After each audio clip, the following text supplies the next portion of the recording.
Assalomu alaykum barchaga, hormanglar. Charchabsizlarmi? Sizlarga hozir bitta narsani ko'rsatib bermoqchiman. Hozir ozgina vaqt turib tursalaring, bitta narsani qo'yib beraman sizlarga. Lekin hayron qoldim. Eshitdinglar-da? Assalomu alaykum hammaga. O'zim fikrimni bildirmoqchi bo'lsam, bu yerda kardo radari 3 oy oldin chiqmagan hali. Avtokon radari. Rostdan ham 3 oylik kardon chiqmaganmi hali? Rostdanmi? Bilmasmiding? Men sizlarga ko'rsatib beraman. Hozir ko'rsatib beraman.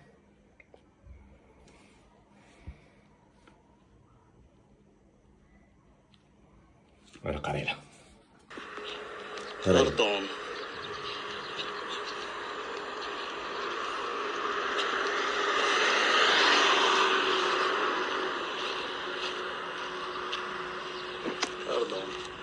Ko'ryapsizlarmi?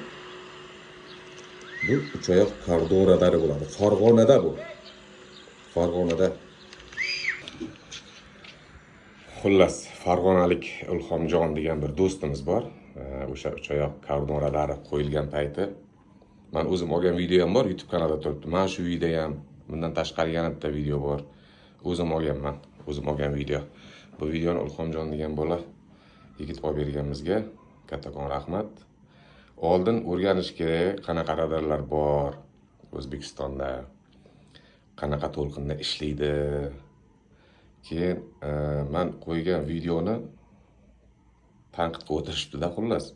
Bu videoni men 9 oy oldin YouTube kanalimga kirib ko'rsalaring, ko'rasizlar. 9 oy bo'lyapti videoni qo'yganimga. O'sha payti oddiy avtokon qo'yilardi Toshkent shahrining ichida.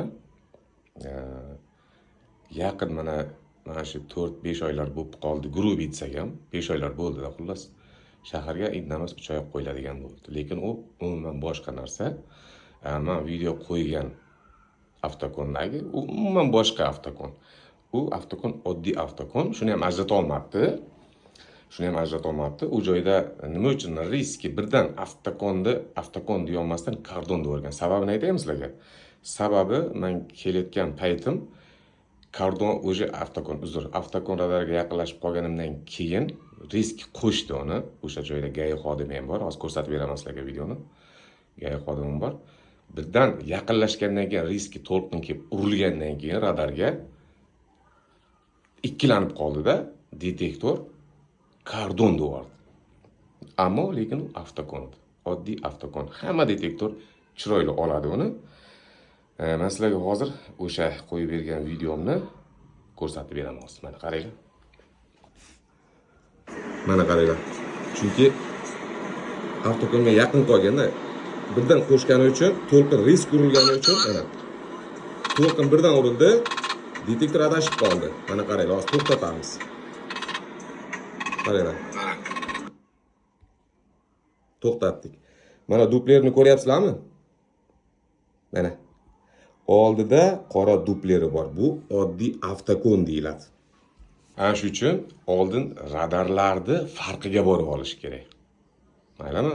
Yana bir kim bo'lsa ham, men ismini bilmayman. Ho'kiz desa shuni ketaverasizlarmi debdi-da. Endi sen o'zingcha zo'r gap gapirding-na, udar gap gapirding-na. Oldin ukam, oldin radarlarni o'rganib ol.